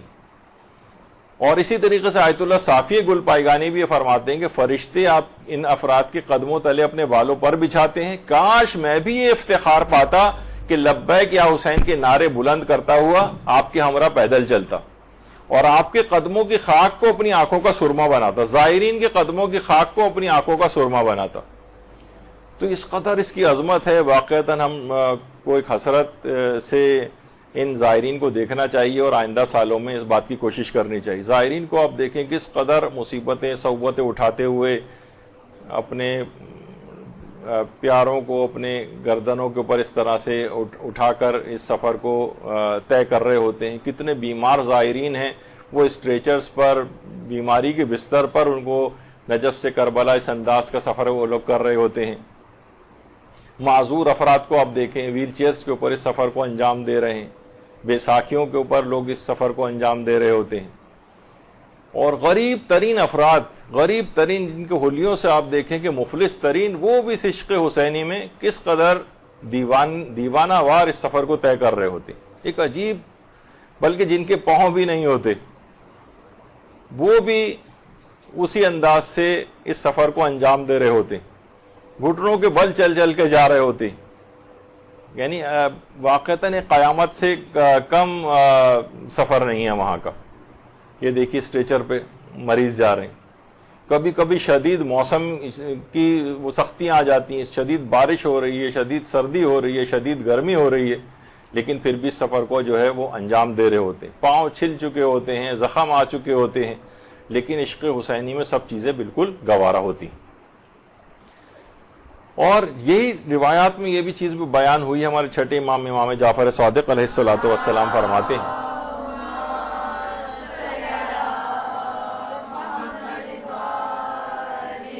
کہ جب امام حسین کا ظاہر گھر سے زیارت کا قصد کر کے نکلتا ہے تو اس کا سایہ جس چیز پر بھی پڑتا ہے وہ اس کے لیے دعا کرتی، اور جب سورج اس کے سر پر چمکتا ہے تو اس کے گناہ اس طرح سے جل جاتے ہیں، اس طرح آگ لکڑی کو جلا کر خاک کر دیتی. تو بڑی عظمت، یعنی یہاں تک کہ امام نے دعا دی چھٹے امام نے، خدایا ان چہروں پر رحمت نازل فرما جن کو سفر میں سورج کی گرمی نے جھلسا دیا. یعنی جو گرمی شدید ہو رہی ہے اور وہاں پہ زائرین اس انداز سے سفر کر رہے ہیں، ان کے لیے چھٹے امام اس طرح سے دعا کر رہے ہیں. اچھا، اب 40 آنے والا ہے، اس میں اس لحاظ سے اعمال کو انجام دینے والی چیزیں بھی آپ کو یاد رہنی چاہیے کہ ایک تو کثرت سے اس دن محمد و آل محمد پر درود بھیجنا ہے، صلی علی محمد و آل محمد، صدقہ دینا ہے، استغفار کی ایک تسبیح پڑھنا ہے، غمگین حالت میں رہیں، زیارت 40 پڑھیں، امام حسین کے قاتلوں کے اوپر لعن بھیجیں، امام حسین کے مصائب کو یاد کر کے نوحہ و ماتم کریں، اور زیارت وارثہ پڑھیں. تو یہ اس دن کے کچھ خاص اعمال جو ہیں ویسے بتائے گئے ہیں کہ علماء نے کہ جو اس دن کو اس انداز سے گزارا جائے. اور رہبر معظم یہ فرماتے ہیں کہ زیارت 40 اور اس دن کی جو منقول زیارتیں ہیں ان تمام زیارتوں کو بہت خلوص سے پڑھیں، اور امام حسین سے زیارت کے لیے نہ آ سکنے کی شکایت کریں تاکہ آقا کی نظر کرم ہو جائے اور وہ اگلے سال آپ کو بلا لیں. تو یہ خاص طور پر زیارت 40 کے روز کرنا چاہیے. اور یہ زیارت 40 ایسی زبردست زیارت ہے کہ اس کے اصرار پر علماء نے درس دی ہیں، اور اس پہ تقریریں آیت اللہ شیخ محمد سند نے اسرار زیارت 40 کے نام سے اس پہ بہت سی تقاریر کی ہیں، جس کا مجموعہ شائع بھی کیا گیا ہے.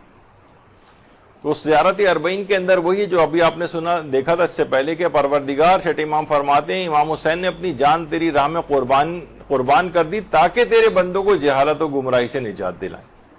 تو جہالت اور گمراہی یہ دو چیزیں ایسی ہیں کہ ہر زائر کو بھی، ہر زیارت پڑھنے والے کو بھی یہ دو امراض کو اپنے اندر سے نکالنا، جہالت کو دور کرنا ہے، علم حاصل کرنا ہے، اور گمراہی سے اپنے آپ کو بچانا ہے. یہ امام حسین کے اہداف و مقاصد میں سے. تو قول مشہور یہی کہ 40 کے دن ہی اہل بیت حرم جو ہیں وہ شام سے کربلا لوٹے. اچھا، اب یہ بات بیان کر دی جائے کہ اس میں ایک تھوڑا سا ایک اختلاف ہے تاریخ کے اندر، ہم اس اختلاف کے اندر نہیں جائیں گے، نہ کوئی ضرورت ہے جانے کی.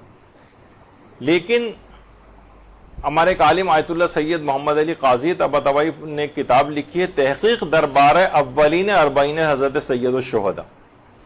اس میں تمام اعتراضات کا جواب دے کر اس بات کو انہوں نے ثابت کیا ہے کہ اہل حرم کا روز 40 شام سے کربلا پہنچنا ثابت، یعنی پہلے ہی سال.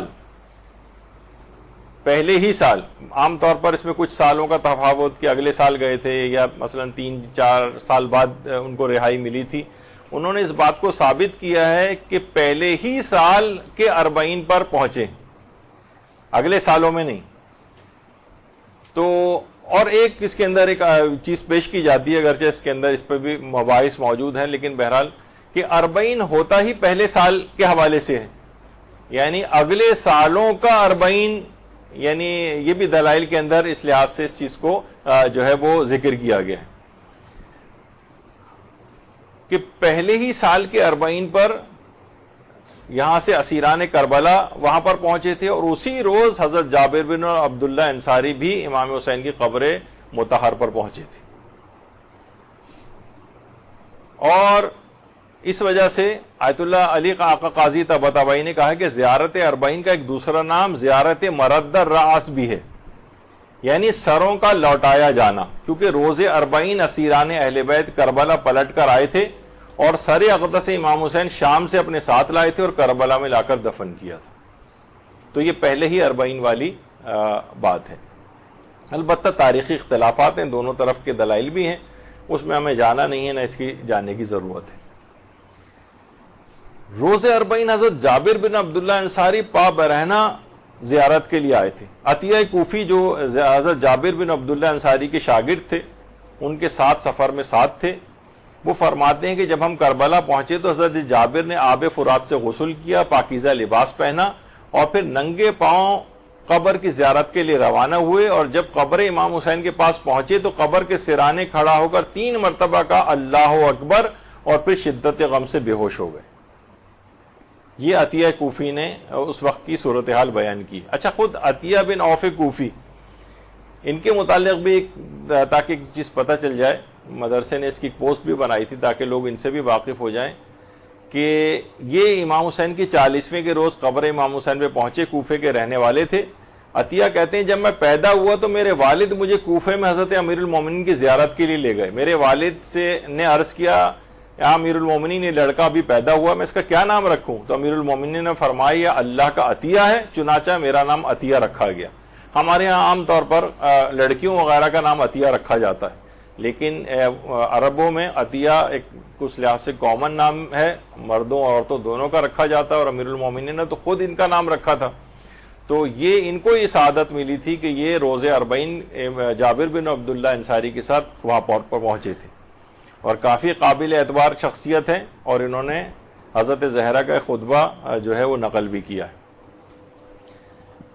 جابر بن عطیہ کہتے ہیں کہ میں 20 صفر کو جابر بن عبداللہ انصاری کے ساتھ تھا. جب ہم وہاں پہنچے تو انہوں نے غسل کیا, ایک پاکیزہ پہنا اور کہا کہ اے عطا یا عطیہ, کیا عطریات میں سے تمہارے پاس کچھ ہے؟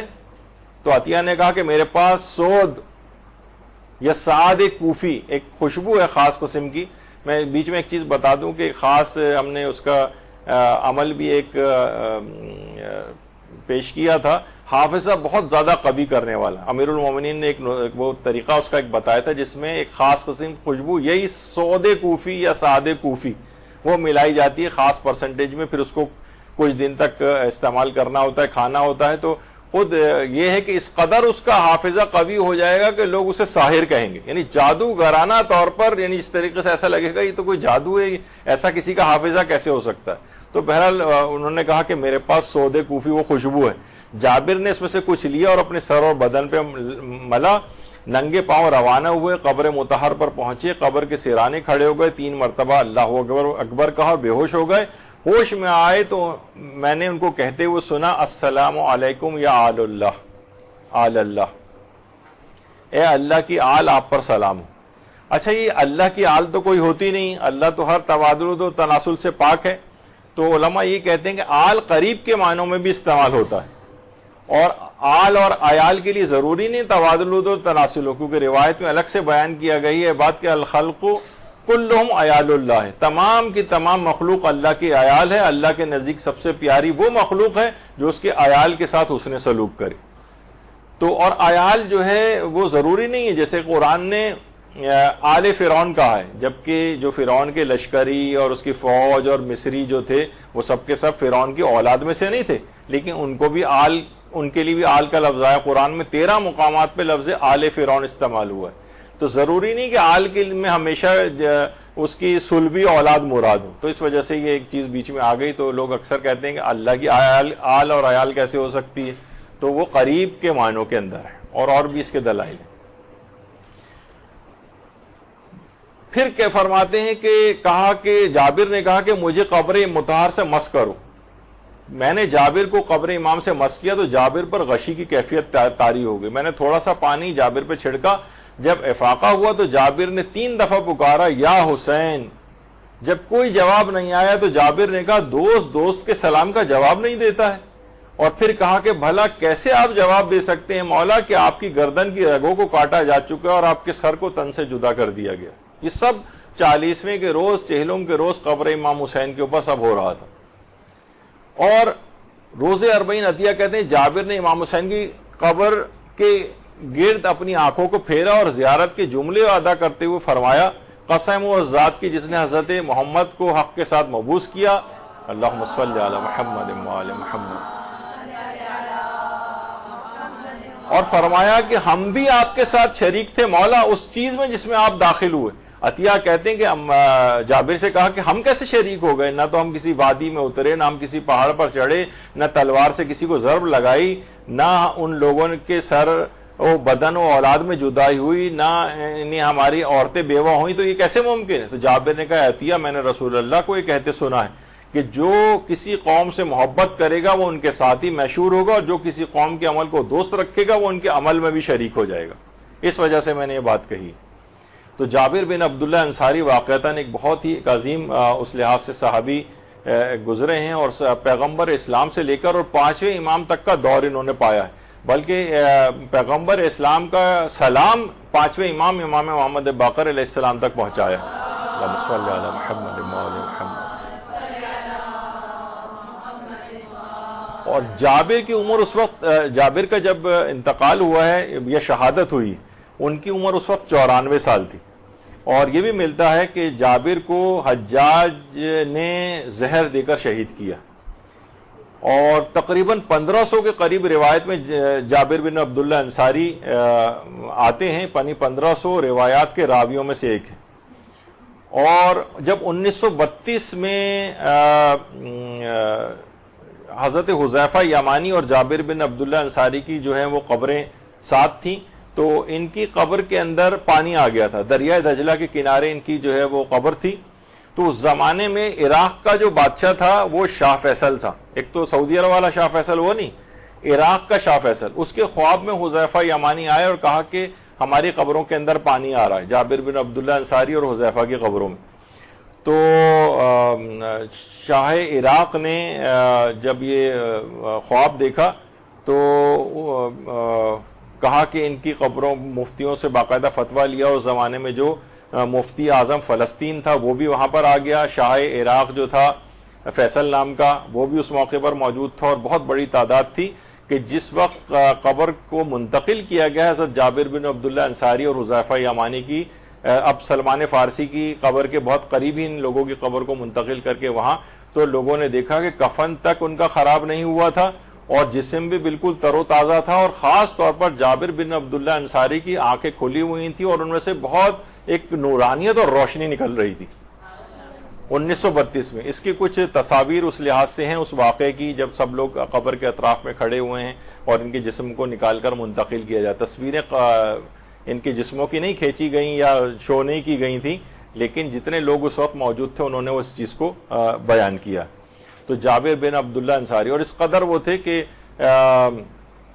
جس وقت یہ جوان تھے ان کی 7 یا 9 بہنیں تھیں، تو اگرچہ یہ کسی جوان خاتون سے شادی کر سکتے تھے، لیکن انہوں نے ایک اپنے سے بڑی عمر کی اور بیوہ عورت سے شادی کی تاکہ ان کی 7 یا 9 بہنوں کی کوئی پرورش کرنے والا، کوئی اس میں ہاتھ بٹانے والا ایک جہاندیدہ عورت ہو۔ تو اس لحاظ سے پھر پیغمبر اسلام نے ابتداً ان سے پوچھا تھا کہ تم بڑی عمر کی عورت سے کیوں کر رہے ہو؟ جب انہوں نے ریزن بتائی تو پیغمبر نے ان کو شاباش دی تھی۔ تو پھر بہرحال جابر بن عبداللہ انصاری اس لحاظ سے وہی اس کے راوی بھی۔ اچھا، اتنی اہم ترین چیز ہے یہ کہ پیدل حج و زیارات انجام دینے سے متعلق، یعنی اس کی نظر بھی کی جا سکتی، یعنی اگر کوئی شخص نظر کرے کہ میں پیدل نجف سے کربلا جاؤں گا یا جاؤں گی، اس کی کوئی اگر نظر بھی مانے، یا مثلا حج کو پیدل انجام دینے کی نظر بھی مانے، تو وہ نظر منعقد ہو جاتی ہے شرعاً، اور پھر اس کو پیدل ہی زیارت یا وہ حج وغیرہ یا عمرہ اس انداز سے انجام دینا ہوگا۔ یہ ایک فقہی حکم بھی ہے، یعنی پیدل زیارت کی مشروعیت ثابت ہے، ہر وہ چیز جو مشروع ہو یعنی اس کی نظر بھی مانی جا سکتی۔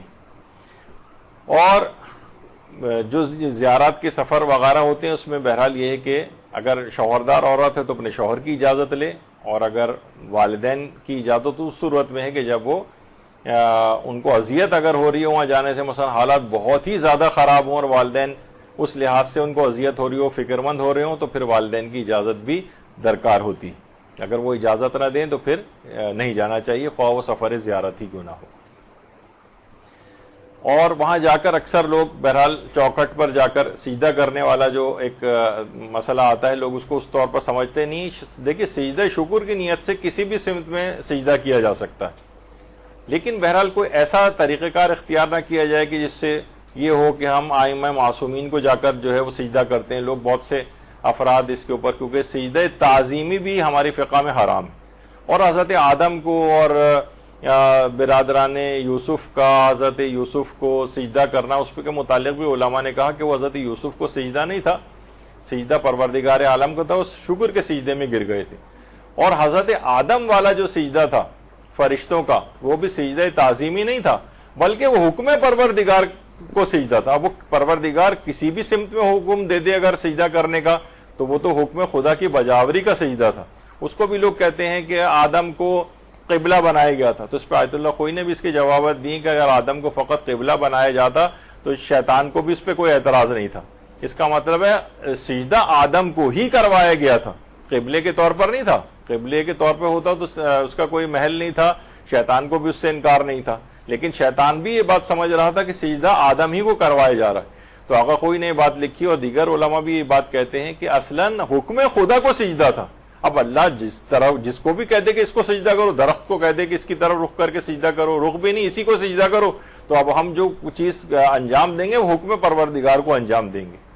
تو اس لحاظ سے یہ بات ہے. تو بہرحال وہاں جا کر سجدہ شکر انسان انجام دے، اور کوئی ایسی چیز بہرحال انجام نہ دے کہ جس سے انگشت نمائی وغیرہ کا جو ہے وہ سبب ہو. اور سجدہ تعظیمی بھی حرام ہے، اور بہت بعض علماء کہتے ہیں کہ رکوع میں تعظیم کی حد تک جھک جانا بھی جائز نہیں. البتہ زیادہ اس پہ استفتاءات ملتے نہیں، الگ سے لکھ کے دریافت کیے جائیں تو ممکن ہے. اچھا، اب زیارت اربعین کی سند. اب اصل میں موضوع اتنا بڑا ہے، اب دیکھیں وقت پورا ختم ہو گیا، اور انتہائی اہم ایک لیکچر آپ کا مولانا شیخ نادر صادقی صاحب یقیناً تشریف لے آئے ہوں گے. وہ بھی اس کو آج کسی موضوع کو بیان کریں گے. امکان ہے کہ شاید اربعین کے سلسلے میں ہی ان کی بات غالباً، لیکن بہرحال تو زیارت اربعین کی سند کے متعلق بھی علماء نے یہ بات کہی ہے کہ صفوان ابن مہران کی جو اربعین کی زیارت ہے، اس سلسلے میں کیا اس کی روایت معتبر ہے؟ تو اکثر علماء نے اس روایت کو معتبر قرار دیا. اچھا، یہ جو صفوان ہیں جو اس کے راوی ہیں، یہ زیارت اربعین کے راویوں میں سے بھی ہیں، زیارت وارثہ کے راویوں میں سے بھی ہیں، اور دعائے القامہ جو ہے اس کے راویوں میں سے بھی ہیں. اور یہ وہی صفوان ہے جن کو صفوان جمال کہا جاتا ہے، جو اونٹ کرائے پہ دیا کرتے تھے. اور بہت مشہور ان کا ایک واقعہ ہے جس کا جانے کا ٹائم نہیں ہے، کہ یہ اونٹ ہارون رشید کو بھی کرائے پہ دیا کرتے تھے. اور یہ وہ ہیں کہ جو چھٹے امام کے ساتھ امیر مولائے کائنات کی قبر کی زیارت کے لیے مخفیانہ طور پر آتے تھے، یعنی چھٹے امام کے ساتھ آتے تھے. صفوان جمال اتنے قریبی صحابی تھے جبکہ اس وقت قبر حضرت امیر المومنین ظاہر بھی نہیں ہوئی تھی. تو بہت مخفیانہ طور پر کم سے کم 20 دفعہ تو ملتا ہے کہ وہ، یا 20 سال غالباً میں نے کہیں پڑھا ہے کہ اس طرح سے وہ چھٹے امام کے ساتھ قبر امیر المومنین کی زیارت کے لیے آتے رہے تھے.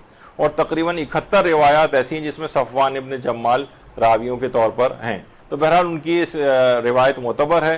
آیت اللہ شیخ اسحاق فیاض بھی فرماتے ہیں کہ زیارت مشہور و معروف ہے، اور آیت اللہ تقی مدرسی بھی فرماتے ہیں اس کے اعتبار کے موضوع پر. اور زیارت اربعین کی سند جو ہے وہ آیت اللہ شیخ وحید خراسانی بھی اس کو فرماتے ہیں کہ یہ معتبر ہے. اس وجہ سے یہ چیز بیان ہو رہی ہے کیونکہ بہت سے افراد جن کو ہر چیز کو ضعیف ثابت کرنے کا ایک جنون سوار ہوتا ہے، وہ زیارت اربعین کے اوپر بھی یہی والے اشکالات کرنے لگے ہیں کہ یہ معتبر نہیں ہے زیارت اربعین. تو اس لحاظ سے یہ فتاوے بھی آپ کی خدمت میں پیش کیے جا رہے ہیں. تو زیارت اربعین کی سند میں آیت اللہ سعید الحکیم بھی فرماتے تھے کہ یہ اس کے زیارت کے الفاظ مشہور ہیں، اور مناسب نہیں ہے کہ اس میں کسی قسم کا کوئی خدشہ ظاہر کیا جائے. اور بڑا طویل اب اس کا موقع نہیں ہے پڑھنے کا. آیت اللہ سید ضیاء مرتضوی نے پورے اس کے تفصیل بیان کی ہے کہ یہ زیارت اربعین کی طور پر مستند روایت سے ثابت ہے.